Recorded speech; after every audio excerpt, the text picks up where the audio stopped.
안녕하세요. 오늘도 사연살롱을 찾아주셔서 감사합니다. 30대 중후반을 넘어가는 박지수예요. 혹시 얼마 전 넷플릭스에서 방영했던 폭삭 속았수다 라는 드라마 보셨어요? 짧게 내용을 이야기하자면 우리네 부모님 이야기예요. 1960년대 그 힘든 시절 자식만을 바라보고 모진 세월 다 견뎌낸 부모님들 이야기요. 그 이면엔 그 사랑을 듬뿍 받고 자란 자식 이야기도 물론 들어가고요. 이 이야기를 왜 하냐면요. 사실 제가 이혼하기 전까지는 힘든 부모님의 삶과 그런 부모님 덕분에 온실 속 화초로 자란 자식의 삶을 구분해서 봤거든요. 연관성 없이 나는 나대로 잘 자랐다고 생각했던 거죠. 그런데 이혼하고 나니 아니더라고요. 왜 그때 아빠가 그런 말을 했는지 다시 생각이 들고 제가 얼마나 철없었는지 다시 깨달았다고 해야 할까요? 그래서 그 드라마를 보며 펑펑 울기도 울었네요. 지금부터 제 이야기 들려드릴게요. 3년 전 저는 대학 동문회 송년 모임에서 지금의 남편을 처음 만났어요. 이름은 김민호. 저보다 2학번 위였지만 군대 다녀와서 같은 학년으로 졸업했던 사람이었죠. 학교 다닐 때는 한 번도 마주친 적 없었는데 그날 처음 알게 됐어요. 모임 중에 사회자가 각자 근황 이야기를 하라고 했을 때 그 사람이 갑자기 본인 인생을 3분 드라마처럼 연기하기 시작했죠.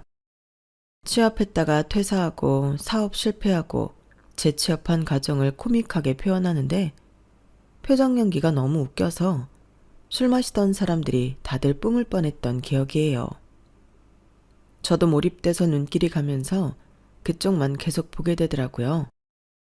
그날 모임이 그렇게 끝나고 남은 사람들끼리 2차로 맥주집에 갔는데 그 남자가 제 옆자리에 앉았어요. 박지수 맞지? 같은 과였는데 기억해? 내가 군대 갔다가 복학하는 바람에 우리 같이 졸업했는데. 먼저 아는 척을 하는 그 사람과 대화는 전혀 어색하지 않았어요. 이상하게 학교에서 한 번에 제대로 된 얘기를 한 적 없었는데 마치 오래전부터 알고 지냈던 것처럼 자연스럽게 이야기를 주고받았죠. 사실 난 대학 때 완전 놀기만 했어. 동아리 활동하고 미팅 다니고. 그래서 늦게 졸업했지. 지수는 어땠어? 나도 공부만 한 건 아니었지만 나름 계획적으로 살았던 것 같아. 취업 준비하면서 스펙 쌓고. 그렇게 시작된 우리의 대화는 3차, 4차까지 이어졌어요. 그러다 보니 마지막엔 둘만 남아 새벽까지 이야기했죠. 그는 유머 감각이 정말 좋았어요. 제가 말하는 평범한 일상도 그가 받아치면 웃음거리가 됐고 그의 말투와 제스처에 계속 웃음이 나왔으니까요. 야, 우리 코드가 너무 잘 맞는 것 같은데 난 진짜 이렇게 웃은 지 오래됐어. 그의 말에 저도 고개를 끄덕였어요. 정말 오랜만에 편하게 웃을 수 있는 사람을 만났다는 기분이었거든요. 그렇게 그날 연락처를 교환하고 우린 자주 만나기 시작했죠. 데이트할 때마다 특별한 곳에 가는 것도 아니었어요. 사회 초년생이라 둘 다 지갑 사정이 넉넉하지 못했거든요. 그래도 골목길 구석구석 숨은 맛집 찾아다니거나 한강에서 라면 끓여 먹으며 이야기꽃을 피울 때면 그게 어디든 장소는 중요하지 않은 듯 재미있고 즐거웠죠. 한 번은 비 오는 날 우산도 없이 편의점에서 컵라면 사 먹다가 홀딱 젖었는데 그것조차 추억으로 웃어 넘길 정도였으니까요. 너 같은 여자 정말 처음이야. 요즘 여자들은 데이트 코스도 인스타 감성 넘치는 카페나 비싼 레스토랑만 가자고 하는데 너는 골목 어기 포장마차에서도 행복해하니까 같이 있으면 정말 편해. 그의 말에 그냥 웃었어요.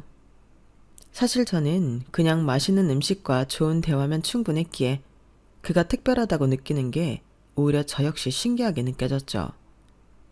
사실 어릴 때부터 아빠에게 귀에 딱지가 앉을 정도로 들었던 말이 있거든요. 진짜 행복은 값비싼 물건에서 오는 게 아니라 함께하는 사람과의 소중한 시간에서 온다. 아빠는 말씀만 그렇게 하시는 게 아니라 행동도 그렇게 하셨어요. 좋은 곳에 데리고 다니시는 것보다 주말이면 시간 내 동네 공원을 함께 산책하고 저녁이면 라면이라도 손수 끓여주시며 시간을 보내려고 애쓰셨으니까요.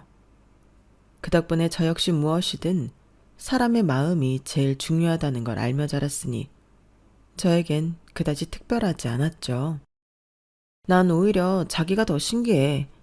다른 남자들은 여자한테 잘 보이려고 비싼 데 데리고 가고 명품 사느라고 카드값에 휘청인다는데 자기는 오히려 진솔하게 다가오고 나의 이런 모습도 알아봐주고 우린 진짜 잘 맞는 것 같아. 이렇게 데이트를 시작한 지 6개월 정도 됐을 때였어요. 저는 남친을 부모님께 소개했죠. 서로 생각도 비슷하고 계급 코드도 맞아 진지하게 결혼에 대한 생각이 들기 시작했거든요. 장인어른 장모님 처음 뵙겠습니다. 김민호라고 합니다. 지수랑 대학 동문회에서 만났어요. 식사 자리에서 민호는 광고회사에 다닌다며 자신의 일에 대해 이야기했어요. 부모님과의 자리에서 남자친구는 최근에 진행한 프로젝트들과 미래 계획에 대해서도 열심히 설명했어요. 아버지는 묵묵히 들으셨고 어머니는 그의 이야기에 맞장구를 쳐주셨고요. 그래서 어떻게 살 생각이야? 결혼까지 생각하는 사이인가? 자연스러운 대화 사이에 아빠가 갑자기 직설적인 질문을 남자친구에게 던지니 살짝 당황한 듯 잠시 망설이더라고요. 하지만 이내 단호하게 말하는 그의 모습에 듬직하다 생각했어요. 네, 그렇습니다. 지수랑 앞으로의 미래를 함께하고 싶습니다. 그렇게 첫 만남이 끝나고 남자친구가 집으로 돌아간 후 아빠는 저를 작은 서재로 따로 부르셨어요. 지수야, 연애는 네 마음대로 해도 결혼은 반대다. 왜? 오빠 좋은 사람인데. 아빠가 묻는 질문에 성실하게 대답도 했고 나랑 결혼한다고도 그랬는데 혹시 아까 결혼 생각 있냐는 말에 뜸들여서 그래? 지수야, 그 친구가 말하는 걸 다시 한번 천천히 생각해봐. 자기 미래에 대해 이야기할 때 지수가 벌어오는 돈을 몇 번이나 언급했는지 기억나? 우리가 합치면 지수 월급도 있으니까 이런 말을 대체 몇 번이나 하는 거야. 남자가 겉보리 서말만 있어도 처가살이 안 한다는 말이 있어. 물론 처가살이를 한다고 한 건 아니지만 대체 너 아니면 어떻게 살려고 말끝마다 지수 지수 그러는지. 난 또 뭐 때문에 그런다고.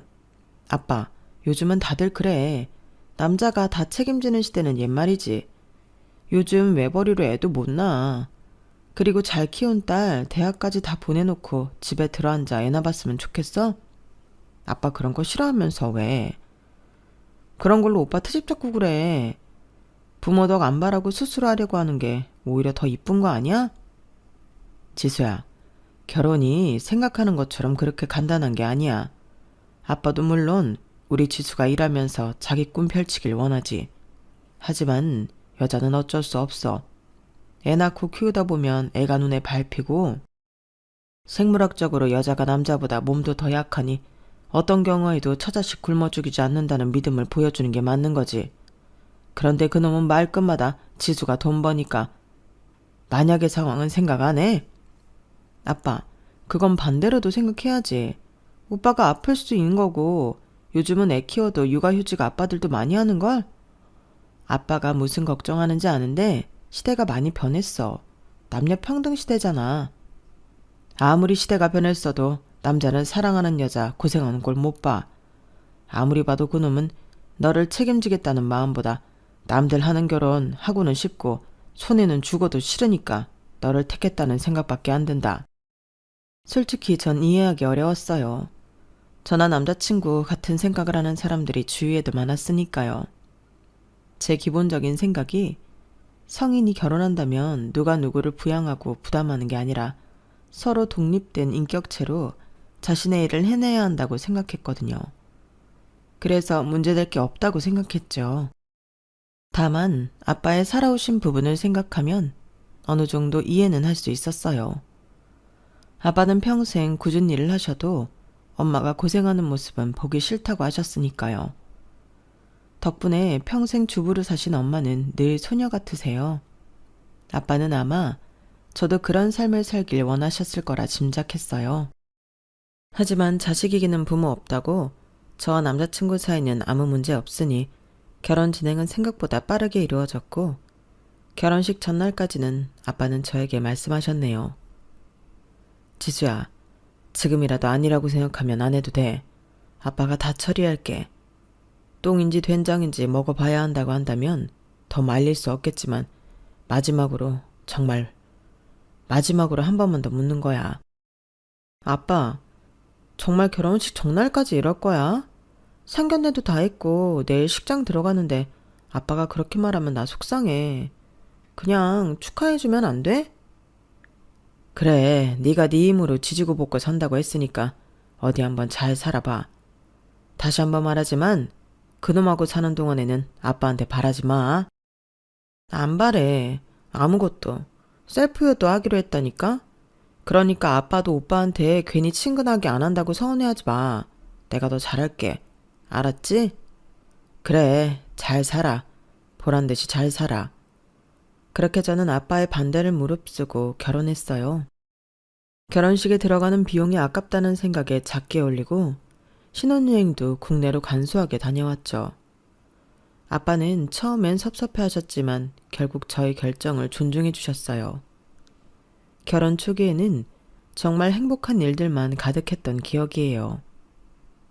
두 사람의 월급을 합쳐 생활하니 생각보다 여유롭게 살 수 있었고 집안일을 서로 분담해서 하니 힘들지도 않았어요.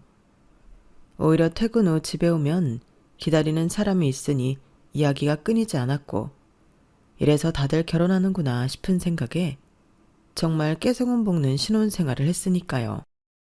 그렇게 아기 천사가 찾아왔을 땐 세상 모두가 우리 편이 된 것 같은 느낌이 들기도 했었어요. 이세 계획을 세운 지 얼마 되지 않아 찾아온 아이였기에 더 그랬죠. 임신 테스트기에 두 줄이 선명하게 나타났을 때 남편이 얼마나 좋아했는지 환호성 치르던 그 얼굴이 아직도 선명할 정도예요. 와, 진짜? 지수야, 우리 진짜 부모가 되는 거야. 이제 우리 셋이 되는 거잖아. 나 너무 설레. 내가 아빠가 된다니. 그의 환호성에 저도 덩달아 기뻤죠. 임신 초기에는 입덧이 심해서 힘든 점도 많았어요. 하지만 남편은 제가 먹을 수 있는 음식을 찾아 이곳저곳 뛰어다녔고 회사 일로 바쁜 와중에도 저를 챙기려 노력했기에 견뎌낼 수 있었네요. 지수야, 오늘 엄마랑 통화했더니 임신했을 때 배 아래가 차면 안 된대. 이거 집에서 늘 배 감싸고 있어. 알았지? 세심한 배려에 감동이었죠. 임신 중에도 저는 직장에 다녔고 남편도 자신의 일을 열심히 했어요. 퇴근 후에는 함께 출산 준비 클래스도 다녔고 아이 물품을 고르러 다니기도 했죠. 임신 8개월쯤 되었을 때 회사에서 육아휴직에 대한 이야기가 나왔어요. 지수야, 내가 먼저 3개월 육아휴직 쓰고 그 다음에 네가 쓰는 건 어때? 요즘 워킹데디도 많다고 하던데 꼭 엄마가 먼저 할 필요는 없잖아. 생각지도 못한 남편의 말에 정말 놀랐어요. 보통 육아휴직은 여자가 당연히 쓰는 것처럼 여겨지는데 남편이 먼저 나서서 그런 제안을 하다뇨. 저는 행복한 마음으로 그의 제안을 받아들였어요. 고마워 자기야. 정말 든든하다. 어떤 남자들은 육아휴직은 무조건 여자가 써야 하고 육아는 당연히 여자들 일이라고 생각한다는데 그런 게 어딨어. 우리 아이인데 같이 키우는 게 당연하지. 그리고 내가 다른 남자들하고 다르다는 거 설마 이제 한 거 아니지? 그렇게 아이가 태어났고 남편은 약속대로 육아휴직을 썼어요. 처음에는 서툴렀지만 곧 기저귀 갈기, 분유 타기의 달인이 되었죠. 아이의 울음소리만 들어도 외우는지 알아챘고 밤중에도 저보다 먼저 일어나 아이를 달래줄 정도였으니까요.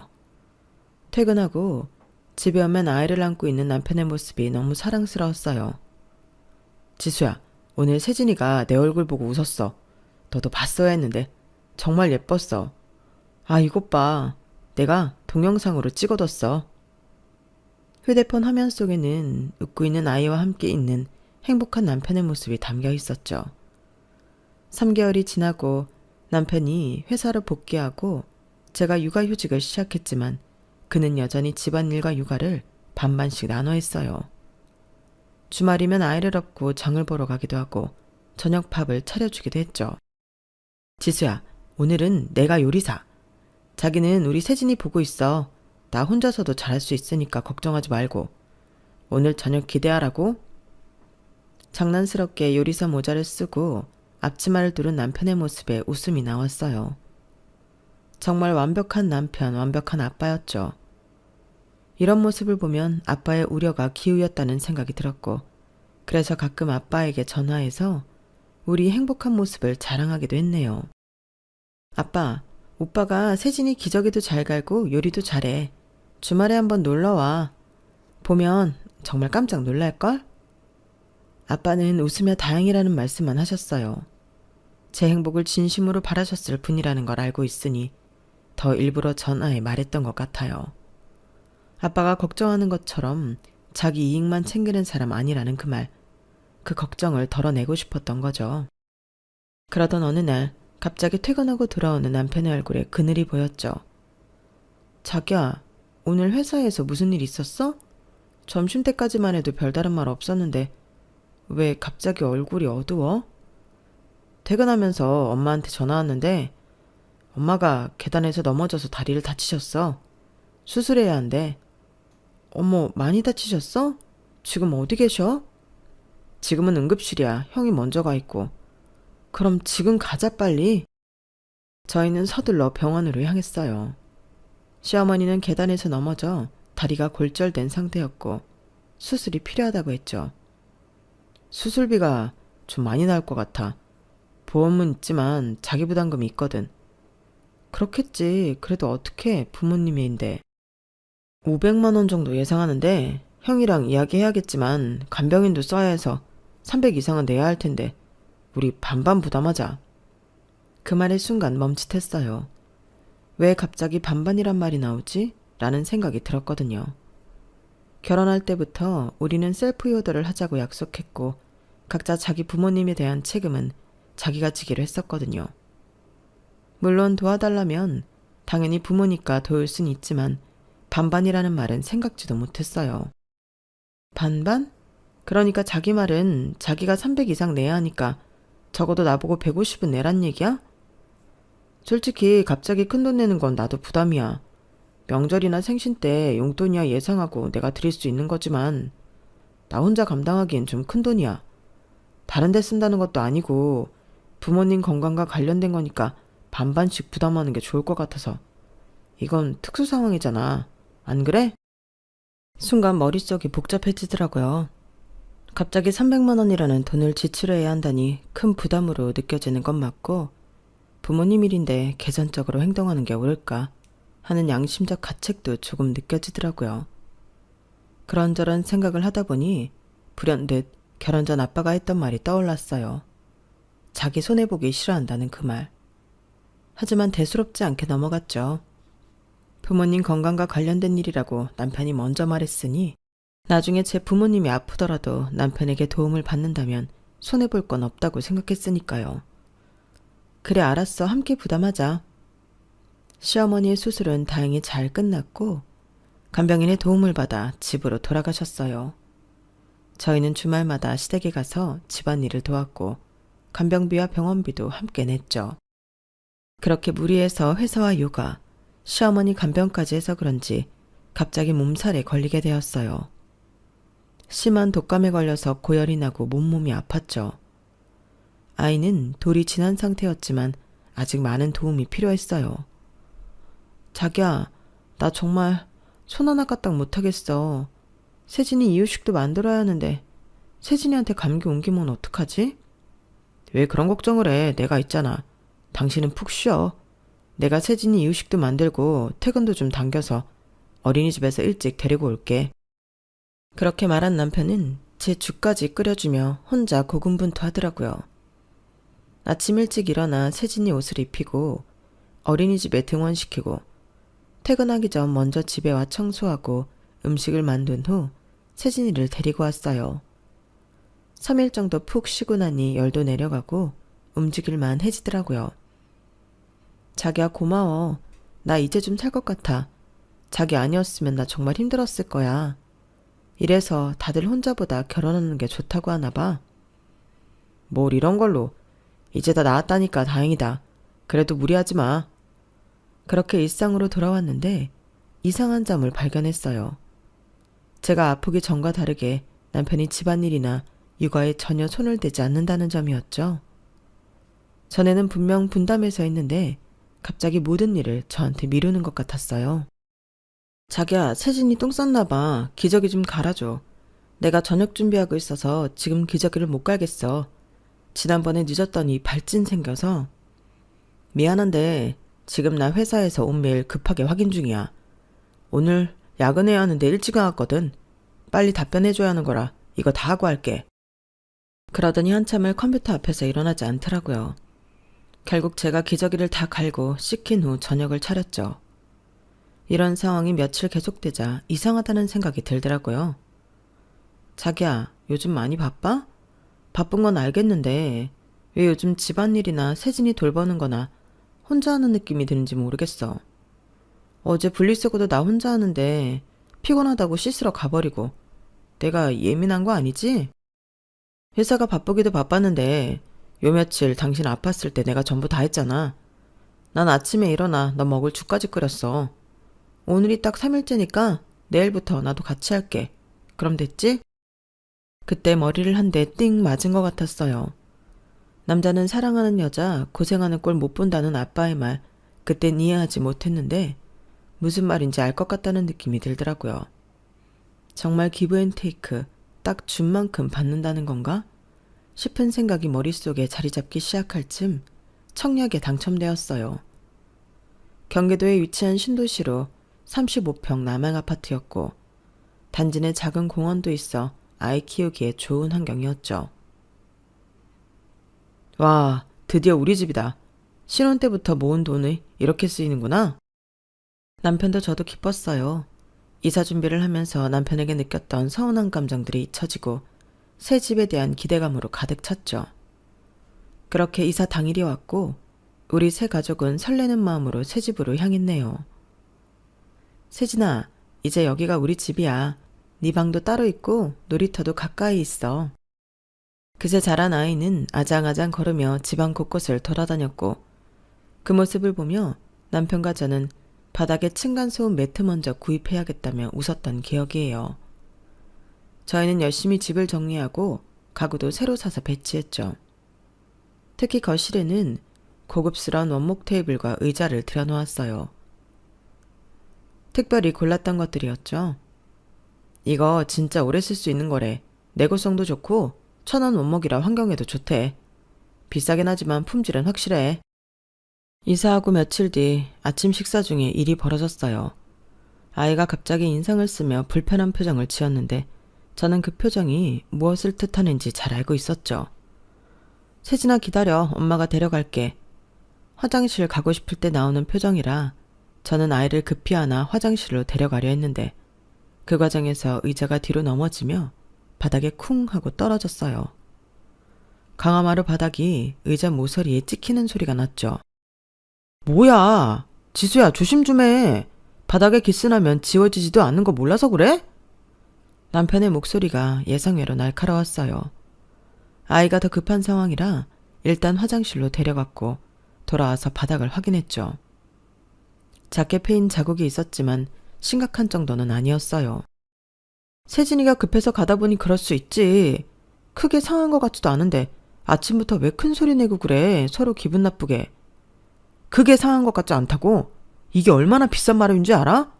방금 이사 와서 벌써 이렇게 망가뜨리면 어떡해. 앞으로 못해도 이 집에서 10년을 살아야 하는데 이사 온 지 며칠 되었다고 벌써 중고로 만들어버리려고 그래. 아, 진짜 복원하는 방법 같은 건 없나? 그렇게 말하던 남편은 아침밥을 먹다 말고 핸드폰을 들고 바닥에 앉아 패인 자국을 이리 보고 저리 보더라고요. 전 그런 남편 반응이 과하다고 느꼈어요. 물론 새 집이니 조심해야 하지만 아이가 있는 집은 이런 일이 생길 수 있는 거잖아요. 그런데 며칠 후 비슷한 일이 또 생겼어요. 세진이가 장난감을 던졌는데 그게 벽에 부딪혀 작은 자국을 남겼죠. 세진아, 아빠가 몇 번을 말해. 장난감 던지면 바닥에 찍힌다고.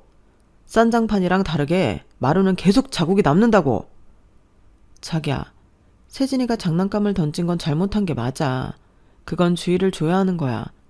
그런데 그걸로 인해 마룻바닥에 자국이 남는다고 애를 그렇게 혼낼 일이야? 집은 소모품이야. 살다 보면 찍히고 긁힐 수 있는 거지. 그럴 때마다 이렇게 붙잡고 한 소리 해야 해? 소모품?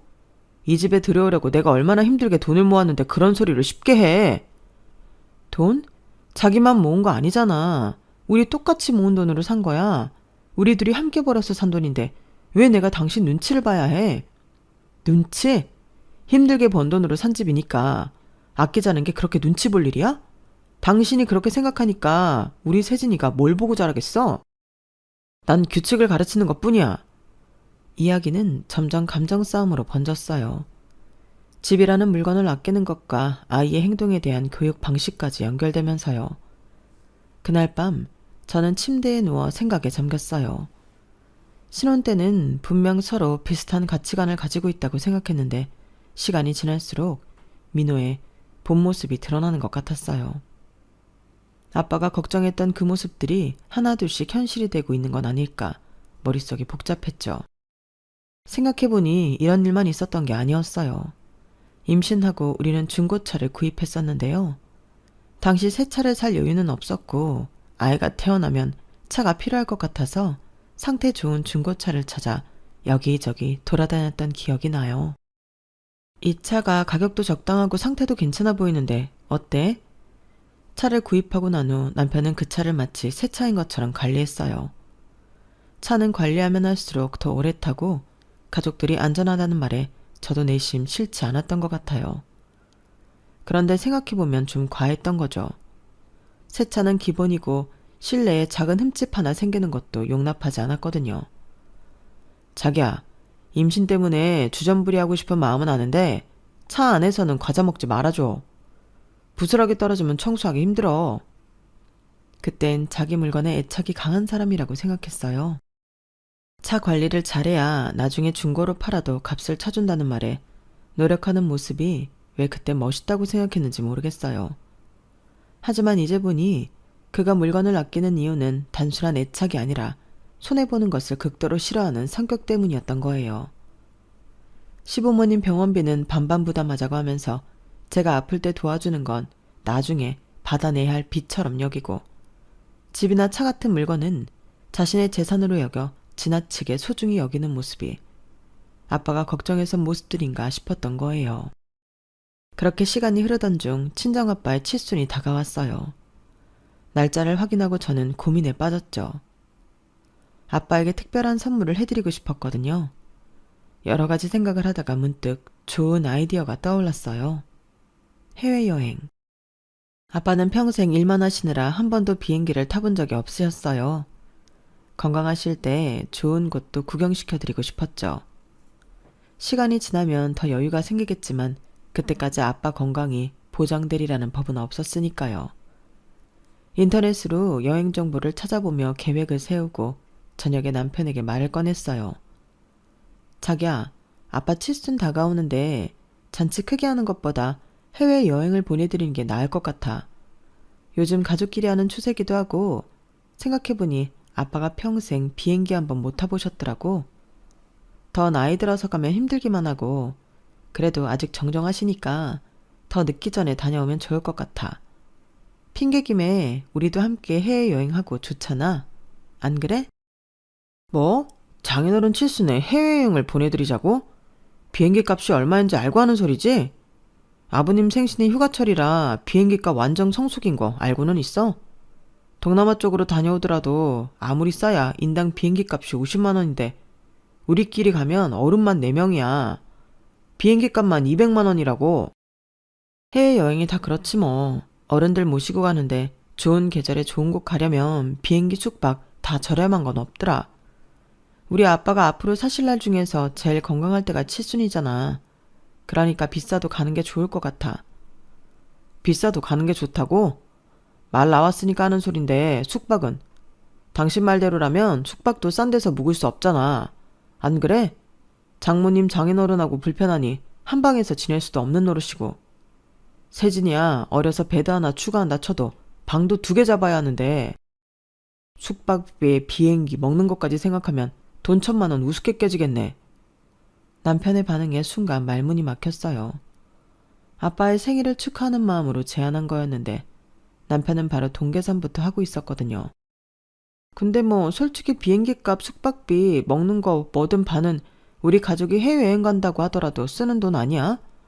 솔직히 1,000만 원 쓴다고 해도 반이면 500인데 다른 생신도 아니고 칠순인데 500도 안 해드리려고 했어? 뭐? 돈 500은 네 집 걔 이름이야? 아니 무슨 여자가 돈 1,200을 쉽게 생각해. 당신 돈 있어? 아무렇지 않아? 형편에 맞게 가야지. 황새가 뱁새 쫓아가려다가 가랑이 찢어진다고.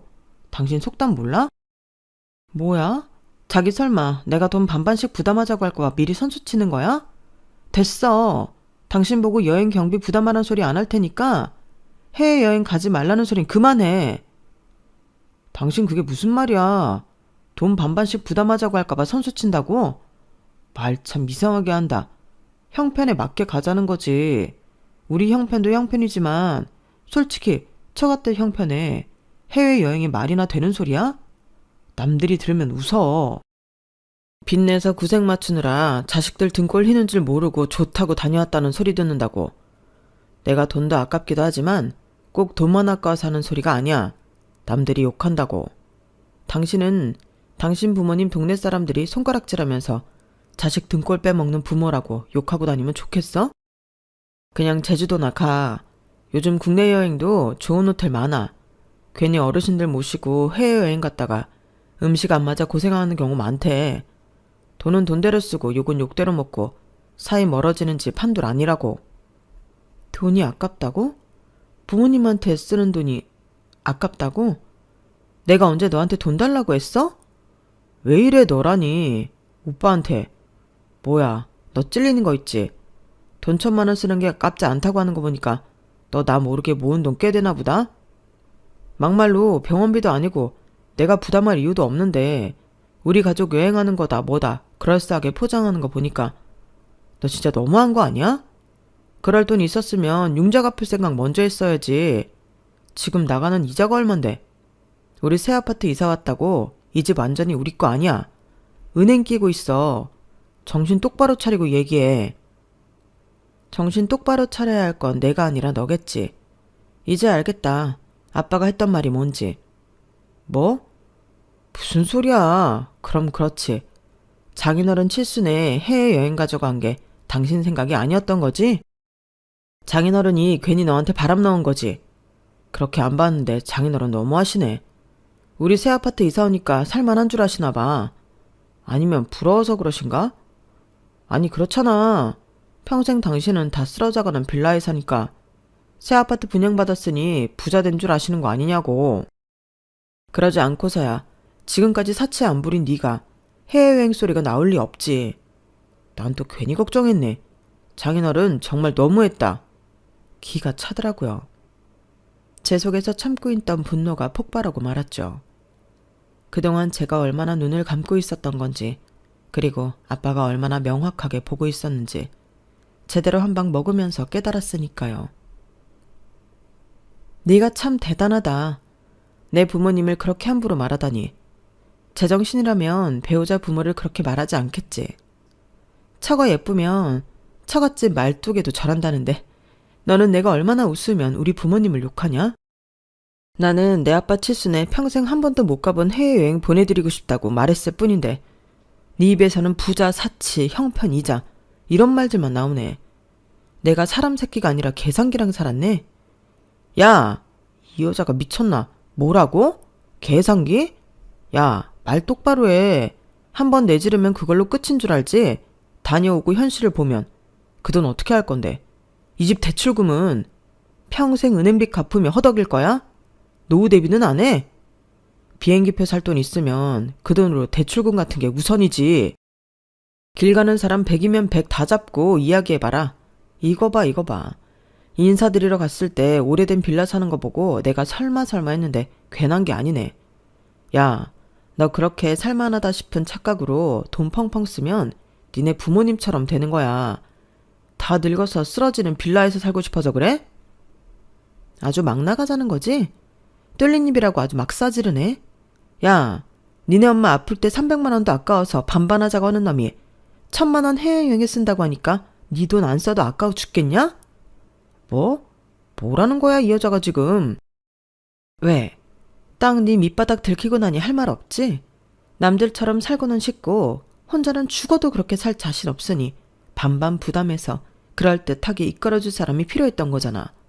그게 나였고 손해보는 건 죽어도 싫은 게 너잖아. 말로는 반반, 공평하게 하자는 뻔질이란 거짓말.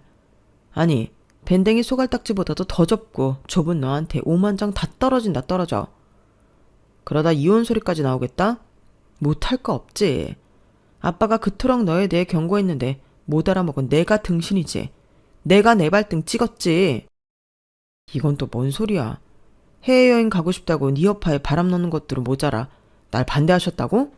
그래, 너 처음 본 날 그러시더라. 말끝마다 지수 월급 받으면 지수 일하니까 이 소리 하는데 이놈은 너 돈 버니까 결혼하는 거라고. 손해보는 건 죽어도 싫어하고 날 죽을 때까지 책임져 줄 놈은 아니니까 연애만 하라고. 그때 그 말 들었으면 내가 우리 아빠 칠순에 해외여행 내 돈 모아 보내드린다는데 거지 같은 이놈한테 이런 소리도 안 들었지. 저는 더 이상 말할 필요를 느끼지 못했어요.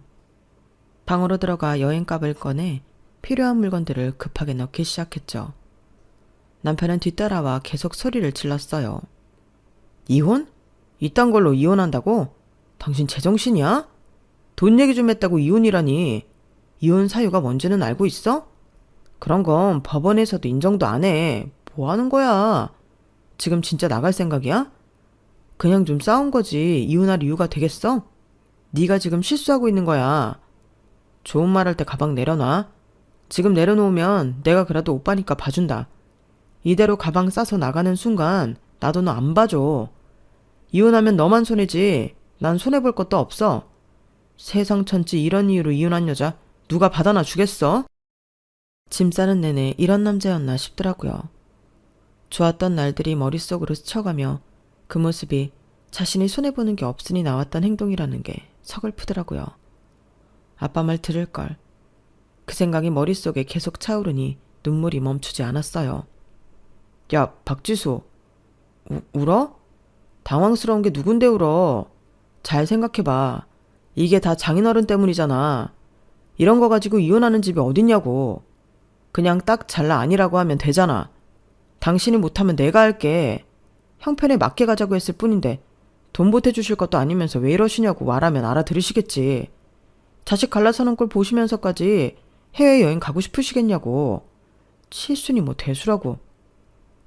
세진이를 안고 현관문을 열면서 마지막으로 돌아봤어요. 잘 들어. 난 계획대로 내가 지금까지 모은 비상금으로 아빠 모시고 해외여행 다녀올 거야. 그리고 오는 대로 너랑 이혼할 거니까 서류나 준비해. 합의 이혼 안 하면 변호사 선임해서 재판이라도 할 테니까 그런 줄 알아. 남편은 끝까지 소리를 질렀어요. 너 후회할 거야. 나중에 돈 없어서 빌빌거릴 때 누구한테 손 벌릴 건데. 이게 다 장인어른 때문이야. 네가 지금 정상이 아니야.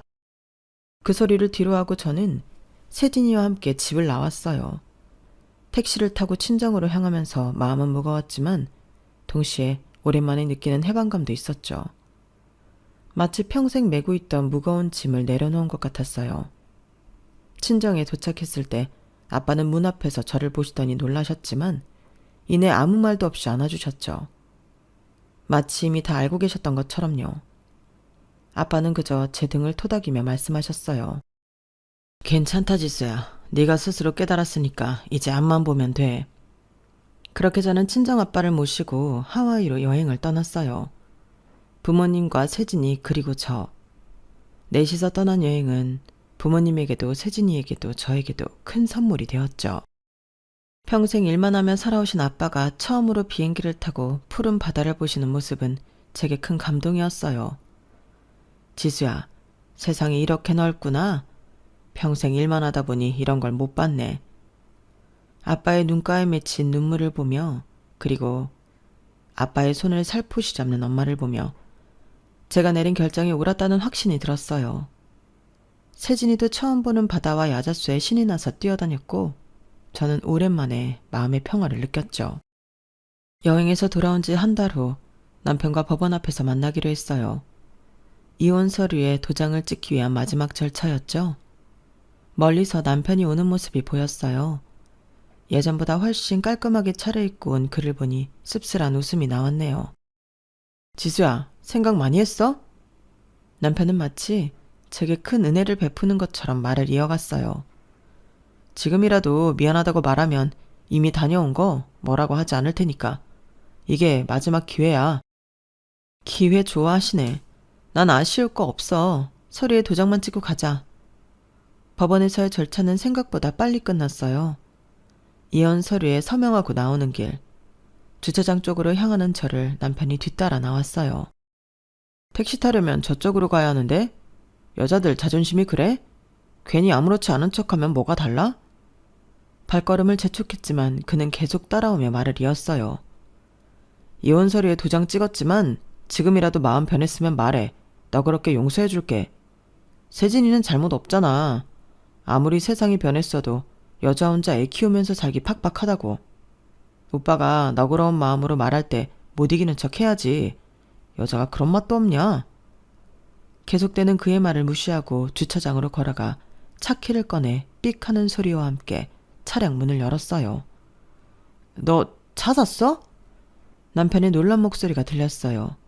그의 눈이 커진 것이 보였죠. 어디서 무슨 돈이 나서? 뭐야, 설마 로또에 당첨됐던 거야? 그래서 장인어른 칠순 여행 보내준다고 말했던 거고? 뭔가 아다리가 딱딱 맞네. 그래서 이혼도 지른 거구나. 그 돈 혼자 다 헤쳐먹으려고. 그는 흥분해서 말을 이어갔어요. 너 이거 법원에 말하면 로또 당첨금 반반 되는 거야. 이거 혼인 중 취득한 재산이라고. 그의 말에 피식 웃음이 나왔어요. 착각하지 마. 아빠가 너 같은 쓰레기랑 이혼 잘했다고 나에게 주신 선물이야. 뭐? 지금 그 말을 믿으라고? 오래된 빌라에 사시는 양반이 로또라도 맞았대? 그렇다고 멀쩡히 잘 사는 딸 자식 이혼시키고 차를 사주는 게 말이 돼? 왜 말이 안 돼? 아빠가 이혼 잘했다고 그 빌라 단지 다 나 주신댔는데. 이혼 서류에 도장 찍기 전에 증여하면 괜히 재산 문제 복잡하다고 너랑 이혼 마무리하면 빨리 넘어오라고 하셨어. 나 가봐야 해. 그만 잡아. 뭐? 남편의 눈이 더 커졌어요. 제 말을 이해하지 못한 듯 했죠. 아, 몰랐구나. 아빠가 사는 그 빌라, 그 단지 다 아빠 명이야. 아빠가 왜 이사도 안 가고 거기 사시냐고 했지? 거기가 우리 아빠 삶의 일부니까. 무슨 소리야. 그 빌라 단지가 5동인데. 그게 어떻게. 남편은 말을 더듬으며 핸드폰으로 뭔가를 검색하더니 얼굴이 창백해졌어요. 주소를 알고 있으니 보나마나 현 시세를 찾아봤겠죠. 속물답게요. 시세가 50억? 말도 안 돼. 그렇게 돈이 많으신 분이 왜 지금까지 한 번도 해외여행도 못 가시고 왜 우리 결혼할 때 도와주시지도 않고. 왜냐고? 아빠가 너랑 결혼하는 이상 10원 한 장도 도움 바라지 말라고 하셨거든. 아빠가 평생 엄마 힘들게 사는 거 보기 싫다고 이 약물고 임대사업 하시면서 자수성가하셔서 일궈낸 성과시니까. 당신이 직접 관리하면서 거주하시는 쪽을 택했던 거지. 네가 볼 때 그 하찮아 보이는 그 오래된 빌라에서 말이야. 사실이야? 저 정말이냐고. 아니지. 뭐야. 뭐든 왜 그런 걸 말 안 했어. 남편은 혼란스러운 표정으로 말을 더듬었어요. 아니지. 지금까지 말 안 한 건 그래. 그럴 수 있다고 쳐. 뭐야. 그런 사실을 미리 언질이라도 했으면. 장인어른, 아니 아버님 해외여행 가는 거 가지고 내가 뭐라고 했겠어? 해마다 해외여행 모시고 간다고 해도 내가 당연히 오케이 했지. 그래, 그랬겠지. 네 눈에는 돈만 보였을 테니까. 무슨 소리야. 내가 전에도 말했지만 형편에 맞게 하자는 거였지. 아버님 형편이 그렇다면 우리도 그럴 자격이 충분히 되는 거잖아. 50억이면 나 회사 당장 관두고 빌라 관리해야겠다. 아버님 지금까지 혼자 관리하시느라 힘드셨을 거 아니야. 70이면 이제 은퇴하시고 쉬실 때도 됐지. 안 그래? 자기야, 이대로 간다고? 우리 다시 얘기 좀 하자. 내가 말이 좀 심했던 것 같아. 자기야, 안 비켜? 비켜. 확 밟고 가버리기 전에. 안 돼. 차라리 나 확 치고 가. 못하지? 거봐. 아직 나 사랑하는 거잖아. 우리가 잠시 제정신이 아니었던 거야. 사실 우리 사이 좋았잖아. 서로 분담해서 가정도 잘 꾸려왔고. 다시 잘해보자. 응? 앞으로 너 손 하나 까딱 안 해도 돼. 세진이도 다 내가 키우고 집안일도 다 내가 할게. 우리 다시 잘해보자. 어? 차에 타고 가려는데 계속 차 밖에서 창문을 두드리며 말을 걸더니 안 되겠는지 차 앞에 들어 눕더라고요. 아주 인간의 밑바닥 끝까지 보여준다는 생각에 기어를 브레이크에 걸어둔 채 엑셀을 밟았죠. 그랬더니 그 소리에 쫄아서 벌떡 일어나 옆으로 비키더라고요. 그 순간 어찌나 웃음이 나던지 내가 저런 등신 뭐가 좋다고 살았나 싶었죠. 그나마 잘한 건 우리 세진이가 태어났다는데 위안을 삼기로 했어요. 법원에서 마무리를 지었음에도 불구하고 남편은 포기하지 않았어요. 집에도 찾아오고 연락도 계속했죠. 얼마나 귀찮게 굴었는지 경비실에 따로 부탁까지 해야 했죠. 한 번만 더 찾아오면 스토커로 신고할 거야. 접근 금지 신청도 가능하다고 경찰에서 확인했으니까 그냥 조용히 잘 살길 바래. 제 말에 놀랐는지 이후로는 연락도 오지 않았어요. 아마 자신의 행동이 불법이 될 수 있다는 사실을 알고 두려워했겠죠. 무엇보다 손해보는 거 싫어하는 성격이니까요. 한편으론 아빠의 재산이 그놈 눈앞에 아른거릴 텐데 고소하다 싶더라고요.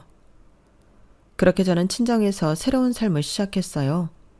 세진이와 함께 아빠가 소유한 빌라 중 하나에서 살게 되었죠. 폭삭 속았수다 드라마에 보면 주인공 예순이 딸 금명이가 결혼할 때 이런 말을 해요. 왜 결혼식에 부모님 이름을 넣는지 알겠다고요.